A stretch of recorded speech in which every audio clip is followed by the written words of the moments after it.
Cek, oke, bismillahirrahmanirrahim. Assalamualaikum warahmatullahi wabarakatuh. Eh, Positioningnya ra paham, langsung nyemplung wae kula pokoknya. Karena saya harapkan TikTok lebih menarik daripada apa sebenarnya, daripada solo pembicara tunggal, mending diskusi. Tapi yang saya tangkap dari awal saya tak merespon itu tadi. Ini ada beberapa apa jadi masalah karena urusannya karo duit. Apa mau enak wis kurusi duit. Nanti sebenarnya kalau mau menggali dulu cara pandang kita terhadap duit saja belum fix toh.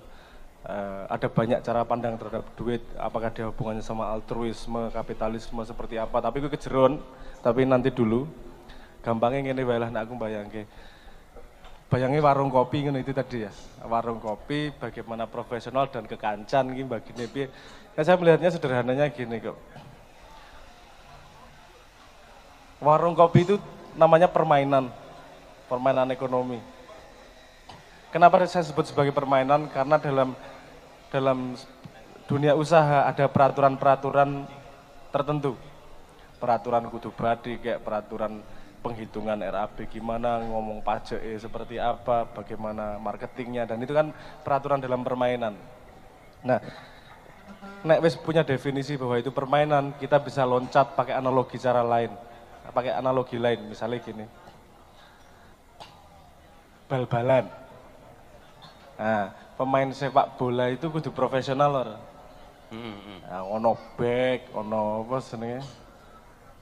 Penyerang, ono kiper, ono sing premane. Ono zaman Gattuso biyen kan wanita tarung ngono lah intinya gitu. Ya, pokoknya ada dalam satu tim itu dia masuk dalam sebuah permainan tertentu dengan peraturan tertentu, ada gawang, ada kartu merah, ada pelanggaran dan segala macam, menjadi sebuah tim untuk mencapai sebuah tujuan tertentu. Itu yang permainan profesionalisme dalam sebuah permainan yang namanya sepak bola. Mereka bekerja sama untuk sebuah tujuan tertentu ngegolke bola masukin ke gawang musuh kan ngono ya. Tapi di luar permainan di situ, wong-wong kuwi kekancan ora to jane. Mungkin kita bisa memperhatikan begini. Kalau ada timnas biasanya setahu saya gini, kalau timnas itu kan tidak setiap hari berkumpul. Ketika mau ada Piala Dunia, yuk dikelompokke punya latihan bareng bersama 1 minggu, 2 minggu atau 1 bulan, 2 bulan. Ada yang sudah lama bermain bersama. Itu lebih efektif biasanya yang lebih bermain bersama lebih lama.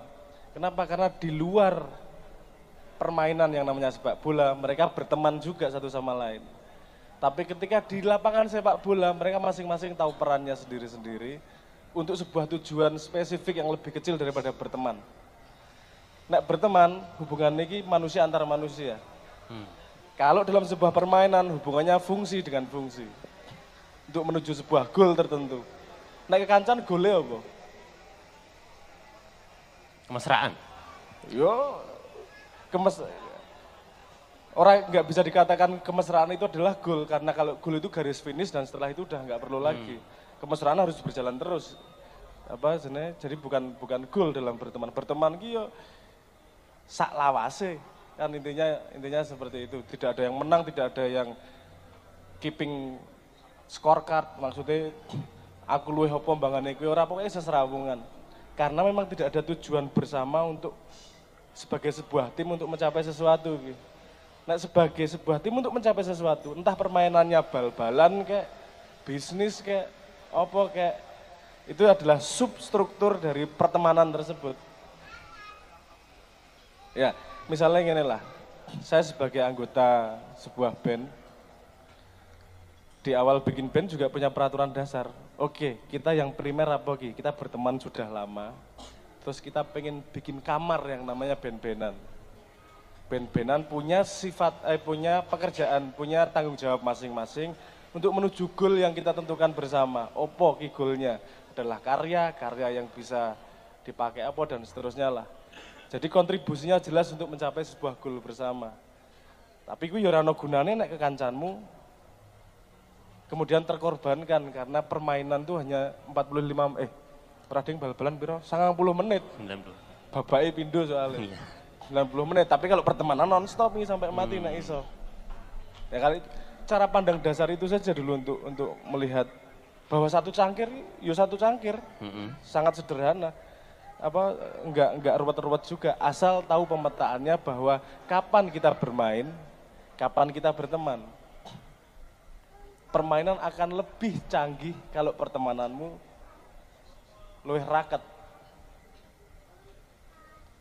Ini terlalu ruwet ora iki. Ning paham maksudnya ya. Ngelihatnya tuh ini permainan iki. Ini permainan sing jenenge misalnya nggak bisnis. Ini permainan nek bisnis iki sederhana. Piye golek bathi, ngono to? Permainan bisnis ngono kuwi golek rugi aja bisnis kowe.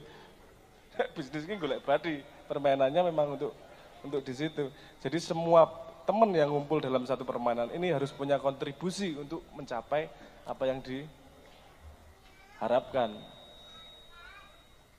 Jadi kalau bisnis itu dalam permainan semuanya harus terlibat dan sepakat untuk menuju satu goal yang sama, misalkan untung itu berarti. Gini, nggak harus untung berarti, tapi gini, nggak semua harus terlibat juga. Kekancan, terus aku ora gelem melu bal-balan, aku ora iso bal-balan. Misalnya sikilku kiwa kabeh, dadi nek bal-balan mesti enggak pas nendang belok-belok misalnya gitu, enggak masalah. Dia bisa berkontribusi dalam posisi lain, jadi cheerleader misalnya. Jadi gawake banyu misalnya. Itu dia dia support permainan tapi tidak ikut bermain. Bisa juga konfigurasinya seperti itu, kita tidak bisa memaksa orang untuk ikut bermain. Tapi ketika sudah dalam masuk permainan, kita harus menentukan goal bersama nih. Karena kalau tidak ada goal bersama, kita tidak bisa menentukan benar salah dari perilaku setiap orangnya. Piye gue bisa menentukan benar salah. Misalnya gawe warung kopi. Oke, untuk apa tujuannya apa? Agar dhewe golek bathi tapi ra nglarani wong liya. Kita juga menumbuhkan komunitas di situ. Oke, goalnya di situ ya. Oke, sudah goalnya di situ. Kalau ada satu orang yang tidak rajin di situ, misalnya bolosan, sudah dilihat bahwa dia tidak membantu menuju goal tersebut. Oke. Sederhana atau ini goal kita sepakati bersama kok. Kamu tidak konsisten sebagai bukan perjanjian, sebagai konco bareng-bareng harus menuju goal situ, tapi di tengah jalan kamu kok menggok gitu. Ayo kita rembuk masalahnya apa gitu. Tapi itu tidak bisa menghapuskan kekancan juga kan berarti. Kalau semuanya sadar bahwa itu permainan, gue kan yo nek main bal-balan dadi back, ora ketika ngombe neng omah di rumah nyuci popok anak sebagai back pemain sepak bola kan enggak juga tuh. Kan sebagai bapak posisinya. Nah ngobrolnya di mana? Kalau ngobrolnya dalam permainan itu, ya fungsimu dalam permainan itu berlaku atau tidak. Nah tidak berlaku ya, ayo kita mundur sedikit sebagai teman, piye digenahke seperti apa nih. Nah kalau ini diteruskan dan kamu tidak membantu, akan bikin tensi pertemanannya bubar, piye langkah selanjutnya. Misalnya nek itu di awal sudah punya perjanjian, kalau ada masalah yang akan membubarkan pertemanan, mending beni bubar. Itu perjanjian dari awal, misalnya. Karena kita masuk dalam sebuah permainan yang namanya band industri waktu itu. Band industri. Beda, nek band-bandan seneng-senengan karo ngamen, beda permainannya sangat berbeda. Orang kudu nyalon, nek band industri kan nyalon, semiran. Kudu nyalon, semiran rambut, ngono barang telek-telekan ngono lah. Ya, tapi konsekuensi dalam sebuah permainan. Berarti memang dari awal harus dipahamkan kepada teman-teman yang ingin memulai sesuatu bareng itu landasannya harus jelas gitu bahwa ini kita akan melakukan permainan sebagai tim. Iya harus jelas. Kalau enggak kita nggak punya dasar. Kita nggak punya dasar untuk menilai ini benar atau salah perilaku dia. Iya ya aku ngomongnya gini. Anda ikut Facebook yang lebih dari 2 tahun ada nggak? Isin. Isin, ora apa-apa. Isin. Facebook lebih dari 2 tahun. Anda lihat posting Anda 2 tahun yang lalu, malu nggak? Otomatis. Jijik, iya. Zamannya jomblo kayak atau zamannya alay kayak atau jadi statusnya sama sekali berbeda dengan keadaan sekarang kan malu. Kenapa? Karena kamu bisa jadi hakim dirimu yang kemarin. Sehingga bisa ngomong bahwa itu benar, itu salah, itu pas, itu enggak. Nah kalau sekarang, kalau kita melakukan segala sesuatu yang jadi hakim ini benar atau salah, siapa? Kan cita-cita yang kita harapkan 2 tahun ke depan nih. Yang menghakimi adalah kita 2 tahun yang ke depan itu.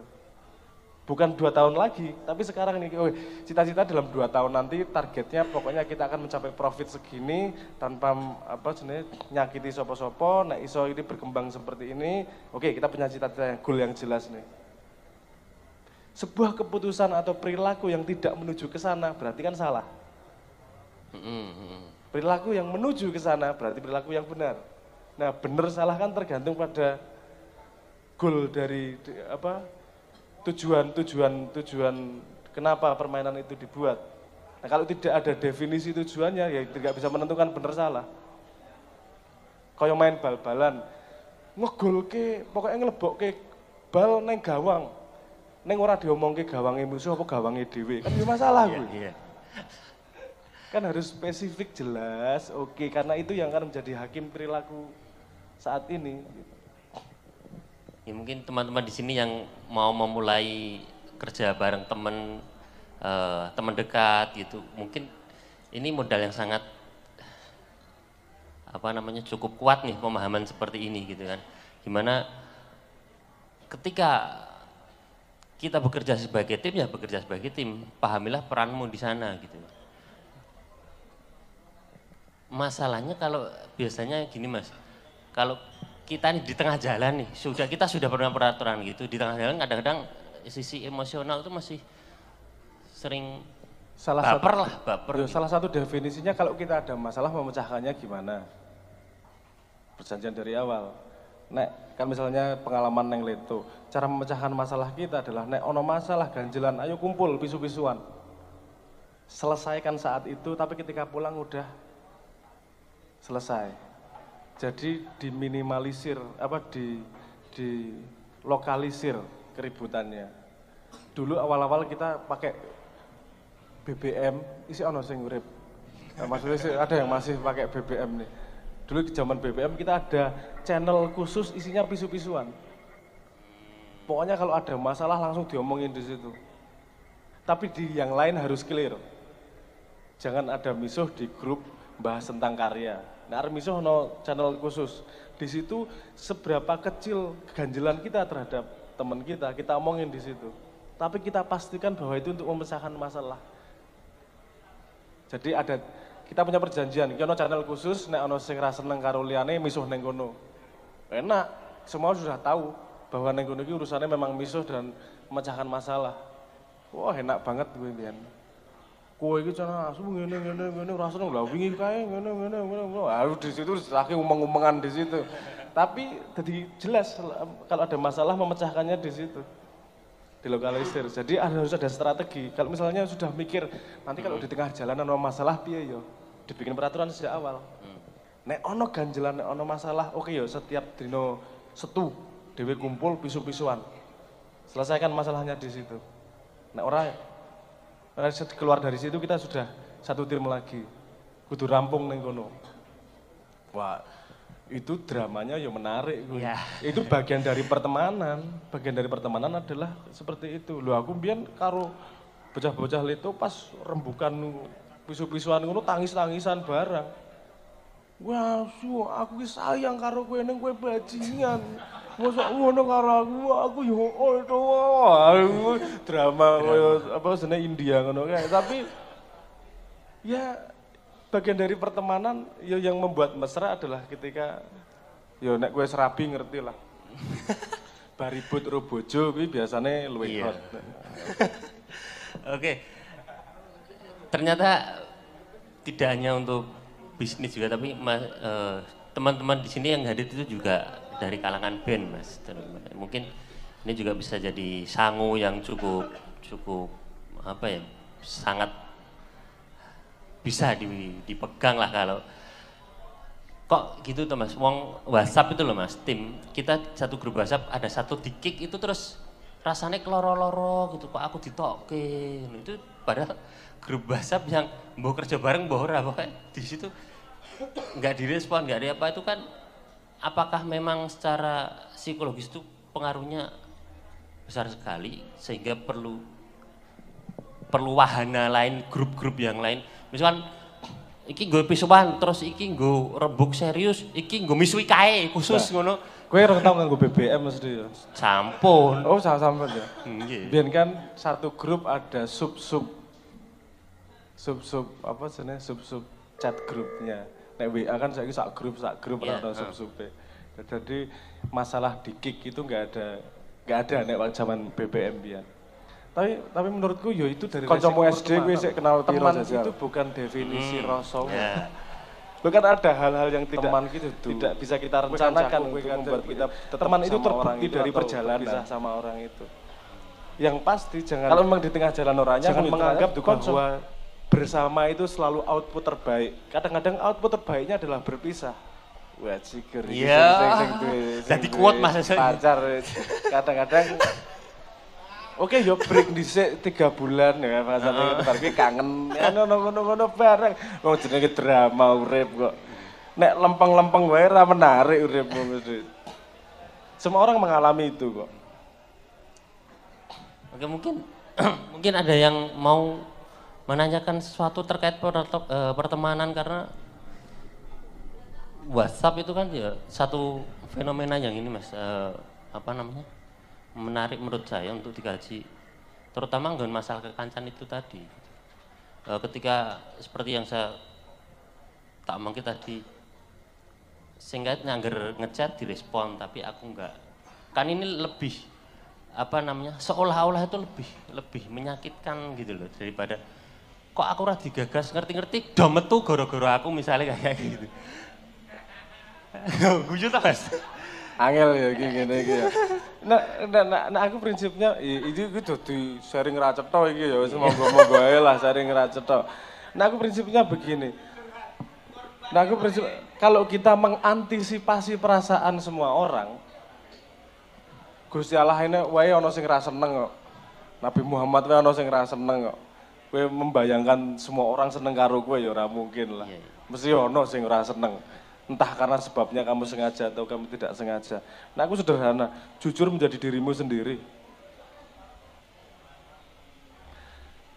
Kita tadi malah ngomong kejeron iki. Nah, urip ki sensitif dan intens. Terus kuwi wae. Nah aku sensitif dengan keadaan, jaga energi.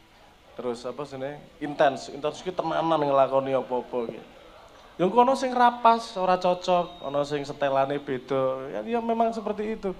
Ini nek jomblo-jomblo kan ya jajal apa sih maksudnya nembak pacaran 3 bulan rasido, lagi untuk 2 dino dipedot. Itu kan urusan paling ono sing ra cocok apa piye ngono ki. Inten goleke. Inten. Nembak pacar Diani langsung seneng, ternyata kabeh sing nembak Diani dadi ra seneng. Lho, banyak kejadian sing macam-macam ra cetha. Lho ora aku sing Diani ternyata lho. Wong jenenge urip kok. Apa seneng ana sing kesindir apa iki? Ya, oke Mas. Oke Mas. Sak grup sing kesindir.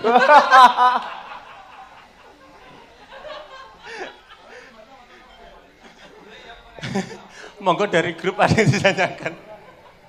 Yo aja tanya jawab lah, gayeng-gayeng ngobrol Yo, karena monggo keadaannya sambil silakan ngopi sharing, ngene iki. Terkait profesionalitas dan kekancan sing rada terbawa perasaan. Kalau hubungan pertemanan mungkin lebih cair ya, karena tidak ada peraturan dasar. Karena kamu tidak bersaing melawan kelompok pertemanan manapun. Itu perspektif dasar tuh. Kue kekancan gini, kan enggak dibandingkan karo wong liya sing kayak kekancane wong 10 aku kudu wong 12. Kayak wong 20 aku kudu wong 20 kan ra ono ngono kuwi kalau kekancan. Jadi kekancan kan yang saya sebut sebagai perang panjang. Perang dalam tanda petik ya kok koyone perang, tapi perjuangan panjang. Jadi yang memang tidak ada goalnya, itu tidak ada hasil akhirnya. Kaya wong rabi itu tidak ada menang kalah karena dia perang panjang. Kamu kan tidak rabi terus nek ana keributan, "Juk, aku kudu menang lawan bojoku." Sing kalah ya keluargamu. Bojomu menang lawan kowe kalah. Sing kalah ya keluargamu dadian. Tapi kan bukan urusan menang kalah, tapi urusan menjaga keseimbangan. Nek apa senenge kekancan gue. Tapi nek permainan, entah permainan bal-balan atau permainan bisnis atau apa segala macam, itu kan gue ono pesaing mesti. Sehingga ada goal pendek untuk mencapai goal tersebut. Sehingga dibutuhkan yang namanya hierarki. Ini ngomong rodok akademik. Yang dibutuhkan namanya hierarki. Ini yang disebut sebagai organisasional horizontal dan organisasional vertikal. Kenapa dibutuhkan organisasional vertikal? Karena kalau ketika kamu sudah menentukan sebuah goal, dalam kelompok pasti ada yang lebih ahli untuk mencapai goal itu dibandingkan yang lain. Misalnya gue pengen goal apa ya? Targetnya adalah mencari bathi sebanyak-banyaknya, misalnya ngono ya. Kan di antara kelompokmu wong 5 ono sing luwih pinter golek bathi mbangane sing liya. Sehingga pada positioning itu dia hierarkinya lebih tinggi daripada kamu. Karena urusannya sama skillnya di situ untuk mencapai sebuah tujuan tertentu. Iki ra iso kowe kekancan di sini. Kenapa? Karena skill set setiap orang berbeda untuk mencapai sebuah tujuan tersebut. Nek kekancan ora perlu ada hierarki siapa tinggi siapa rendah, karena nggak ada tujuan untuk mencapai goal apa. Tujuannya adalah panjang agar kita tetap serawung dan mesra selama-lamanya kan tujuannya seperti itu. Tapi nek kayak bisnis atau apa bal-balan atau volley atau apa segala macam yang ada tujuan goal menang kalahnya, ada kompetisinya, ada lombanya, berarti pasti ada yang lebih ahli dibandingkan yang lain di dalam kelompok tersebut. Berarti dibutuhkan kelegaan hati untuk manut kepada yang lebih ahli di bidang tersebut. Kowe oleh pinter, oke aku manut karo kowe ndas-ndasane wae. Karena tujuan kita adalah mencari apa sebenarnya? Untung. Nah, sekelompok yang sama dalam permainan yang berbeda, iso kepalanya berubah. Sekelompok yang sama misalnya, oke kita nyari, pokoknya tujuan kita mencari apa ya misalnya? Ziarah ke kuburan yang doanya paling diterima oleh danyang di situ misalnya ngono. Dhewe golek pemimpinnya adalah orang sing iso ndelok dedemitan dan iso komunikasi, beda karo kepala bisnis ini tadi. Karena berdasarkan tujuan itu ada yang lebih ahli dibandingkan yang lain. Sebenarnya kekancan memberi lambaran, memberi dasar, memberi fondasi untuk bisa ikhlas seperti itu. Bukan urusan tinggi rendah, karena memang kamu lebih ahli untuk mencapai sebuah tujuan tersebut. Paham maksudku? Karena sebenarnya itu adalah dasar dari manajemen modern yang disebut sebagai meritokritas, yaitu berbasis kompetensi. Siapa yang lebih kompeten untuk tujuan tertentu, dia punya hak untuk memimpin lebih. Paham itu maksudku? Nek kowe bareng-bareng mancing, mesti manut sing paling ahli mancing. Nek bar kuwi gaple, ya ora iso manut-manutan no. Urusane beda karo mancing, urusane gaple iki. Beda urusan. Karena tujuannya berbeda itu tadi.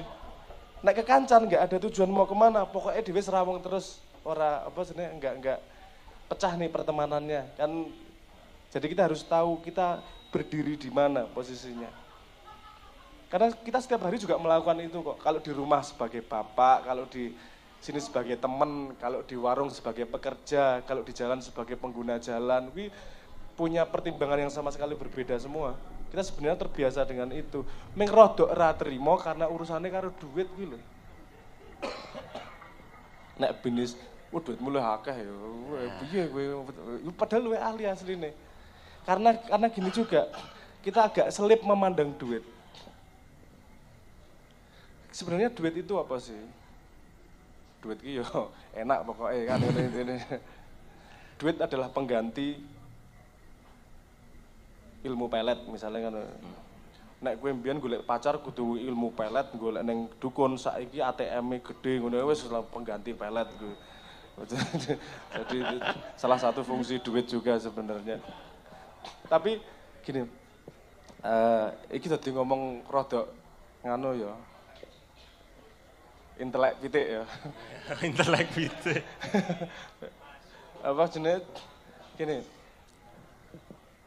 Ada basic dasar sifat manusia yang disebut sebagai altruisme.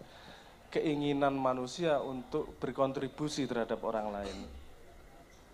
Men aku manfaat nggo kowe.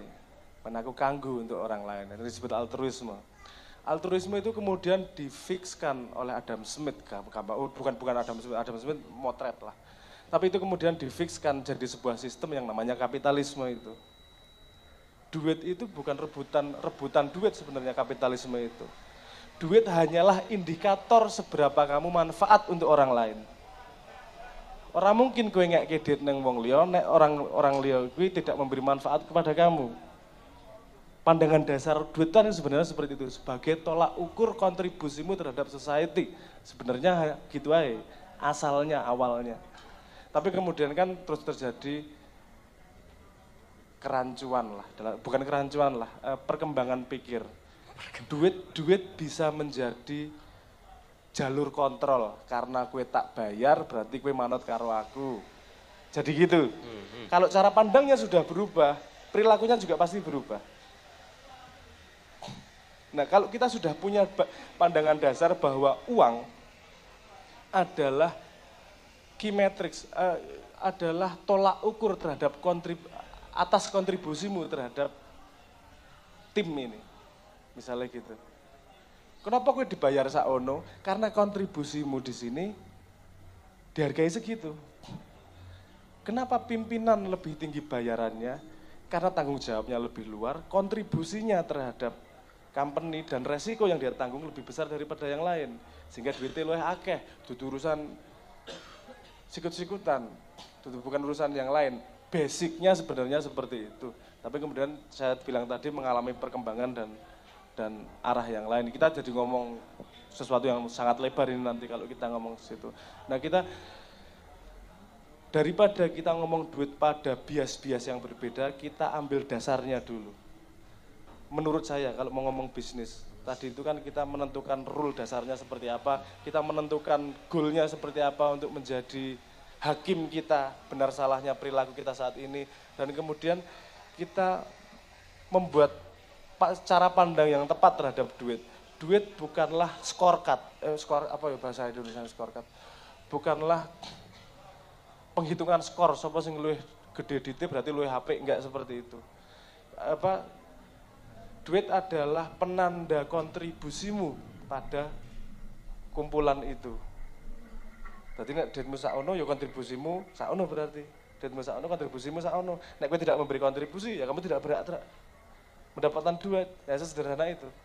Jadi tolak ukur uang adalah duduk sugih-sugihan, duduk rebut-rebutan, bukan hasil, bukan output. Dia adalah parameter terhadap kontribusimu terhadap society atau terhadap game yang sedang kamu mainkan tersebut.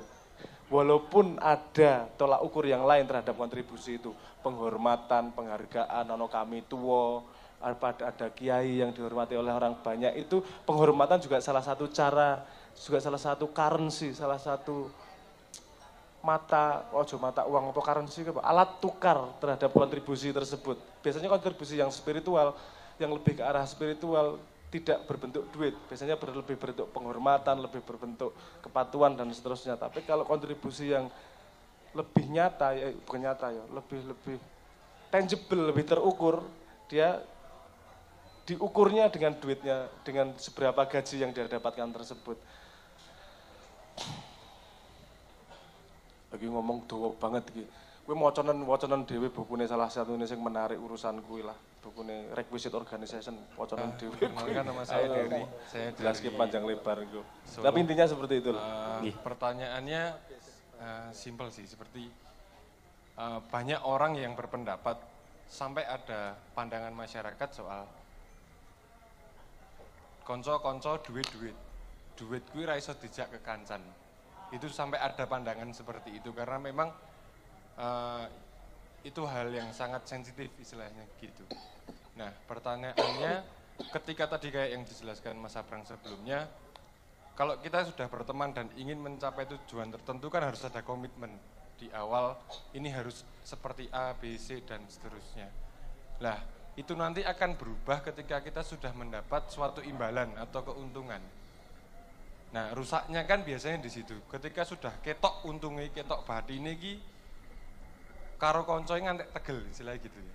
Lah, yang saya mau tanyakan, solusi ini selain bubar, Mas, apakah ada landasan atau stimulan atau fundamentalnya ben iki ora bubar iki asine selain wis daripada padu bubar kan gitu kan.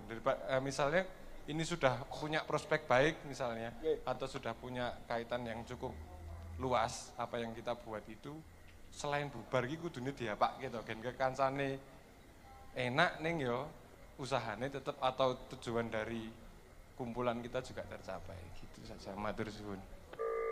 Langsung tak respon Pak. Oke, langsung tak respon ya. Oke, duit-duit konco-konco itu sebuah hipotesis. Nek kowe arep nglakoni kuwi ora masalah. Dan banyak yang sudah melakukan seperti itu. Cuman kita lihat hasilnya. Kamu pengen nggak seperti itu? Duitnya akeh ning ra duwe kanca. Kalau nek kowe pengen ning kono ora masalah, ya ora masalah. Kamu banyak teman karena duitmu banyak. Nah, kalau kamu anggap itu sebagai teman dan kamu nggak masalah dengan keadaan seperti itu, ya lakoni we duit-duit kanca-kanca. Saya tidak menyalahkan itu sama sekali. Sangat boleh. Cuman kalau saya itu bukan ora enak lah. Kowe gelem ngopi bareng aku main goro-goro duitku akeh, urusannya kan bukan karena memang kekancan. Yo rasah ngomong ketahuan apa Jack Ma, kalau nggak salah satu sejarahnya kan tentang itu juga. Tapi gini, iki sapa jenenge? Pokoke jeneng burine Wallace, sing Wallace The Great Leveler. Jadi gini, dia meneliti sejak zaman kuno, sampai sekarang. Dia meneliti zaman kuno ki ndudah kuburan kuno. Biasanya kalau kuburan zaman dulu kan sing sugih ya dipendem karo harta kekayaannya. Dia melihat distribusi duit di situ. Ada hukum begini, kalau ada surplus produksi, berarti kalau ada surplus produksi pasti terjadi ketimpangan. Pasti, ora iso diapa-apa iki. Ketimpangan yang ekstrim akan menjadi Pareto distribusi. Pareto distribusi itu yang kowe kampanye sekarang krungu lah. 1% duit 1% orang memegang 50% kekayaan. Wah, tahu krungu ngono kuwi ta. Itu yang disebut sebagai Pareto distribusi. Itu hukum alam, nyun sewu ngomong aku. Sekarang gini, di sini jarine akeh band. Anda tahu musik klasik? Ngerti ya musik klasik ya? Sebutkan, ini tak kasih contoh Pareto distribution iki. Musik klasik yang kamu kenal siapa komposernya? Mozart, Beethoven, Bach, Tchaikovsky, siapa mana? Oke lah, katakanlah 4 itu. Menurutmu zaman biyen ana wong piro komposer gue? Banyak. Yang kamu kenal cuma 1% nih. Dari segitu banyak. Oke, dari 4 orang itu tadi karyanya yang kamu kenal berapa? Paling Fur Ellis, Soneta 6, paling minggu itu, padahal karya dia ratusan, lagi-lagi cuma 1% yang didengarkan oleh 50% manusia mau. Jadi Pareto distribution, jadi ketimpangan itu pasti terjadi. Kalau kita tahu ketimpangan itu terjadi, sama-sama dari awal harus kita jelaskan, kalau terjadi ketimpangan sebabnya apa nih? Ngene. nek dhewe arep melu permainan, paling gampang kuwi ndelok sing wis ahli. Tutke apa yang dia lakukan, ATM amati, tiruku modifikasi. Nek gue pengen main jadi canggih bal-balan, ya nonton sing ahli-ahli bal-balan sik, tekniknya gimana kita pelajari. Nah kalau bisnis mau nggak mau, kita juga harus belajar sama sudah para pelaku bisnis tersebut. Oke, mereka bikin peraturan seperti ini ya. Dan salah satunya yang paling susah dilakukan orang Jawa adalah membuat perjanjian di awal. Karena kita punya tradisi krembol, nek kiri gerombol.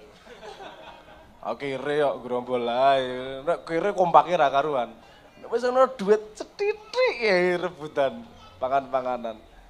Nah, dari awal makanya perlu dari awal perjanjian itu dicetakke di awal, harus cetok di awal. Sehingga ketika terjadi peperangan, terjadi dispute, terjadi masalah, bukan abstrak lagi. Tapi konsisten nggak kamu sama perjanjianmu di awal? Yang tidak konsisten itu bukan masalah bisnis kemudian, itu masalah karakter kemudian. Nek kowe ra iso konsisten pada sebuah perjanjian, masalahmu yang lain dalam hidupmu yang lain juga resiko ini, karena kamu konsisten sama ini aja nggak bisa. Justru ketika urung duwe apa-apa perjanjian sudah di layout. Ojo ketika wis ra apa-apa monggo sahamku aku ra saham ra apa-apa. Ngono pas audite kae padahal ngandung ngrasani ning mburi padahal kuwi iya yo. Itu enggak akan membuat perkembangan. Itu dalam permainan itu wong Jawa susahnya gawe perjanjian di awal itu tadi. Padahal itu jadi fondasi dasar untuk ketika ada masalah di depan. Sebenarnya itu urusan antisipasi semua. Bukan urusan rebutan duit. Rebutan, ayo kita fairness-nya gimana nih? Apa yang kita hitung bersama nih? Modalnya, resikonya, kapabilitasnya, koneksinya, dan seterusnya. Kita hitung bersama, kita setujui nih. Share-nya segini dengan tanggung jawab nih. Misalnya kamu antisipasi ngono tengah dalan lunga. Oke, yang bertahan lebih dari 3 tahun ini jadi permanen. Kalau enggak lebih dari 3 tahun kamu keluar di tengah jalan, dianggap bukan punyamu. Dari awal sudah diperjanjikan dulu. Kamu ada masalah diantisipasi di awal. Nah, kemudian kalau nanti ada yang melanggar perjanjian di awal, kamu lepas pertemanan kan ya ora masalah. Karena dia menjadi teman pun tidak konsisten dengan kalimat dia. Kowe duwe kanca dhek omongane ra iso dipercaya. Kowe golek kanca, temen kan salah satunya agar kita bisa trust, dhewe iso titip nyawa ning dhek lah intinya gitu. Kalau kamu punya teman tapi malah dia ancaman kan bukan teman namanya. Ngingu kirik ning iso nyokot awakmu dhewe lho ngopo? Pateni wae kirike didol digawe sengsu malah produktif. Istilahnya rica-rica pengalaman ya arek. Blepeke ngono ya. Oke, mungkin respon saya seperti itu. Ini antisipasi di awal sebenarnya. Jadi kemampuanmu mitigasi masalah itu juga menentukan stabilitas pertumbuhanmu. Nah aku rekomendasi kamu harus clear 5 tahun itu seperti apa. Minimal 5 tahun, kalau aku rekomendasi ya. Karena 5 tahun itu jarak minimal kamu bisa, ini ngomong dari request itu tadi, nek kowe ra iso target sampai kamu tidak bisa punya clear bayangan yang jelas sampai 5 tahun, berarti memang stratumu tidak cukup untuk gawe bisnis. Karena hitungan saiki, keadaan bisnis sekarang itu minimal 5 tahun kamu punya proyeksi seperti apa. Walaupun milestone-nya dibikin 1 tahun, 2 tahun, 5 tahun. 5 tahun mau sampai segini, 1 tahun segini, 2 tahun segini, parameter kimetriknya seperti apa, jalaninnya seperti apa, tugasmu seperti apa. Kalau ada masalah gimana, kalau misalnya ada gini gimana. Kita jaga 10%, 15% optional stock. Kenapa? Kalau nanti ada strategi gini nih bisa kita gunakan dan seterusnya lah. Itu pengetahuanmu sangat berguna untuk antisipasi keadaan ke depan. Jadi gunanya pengetahuan.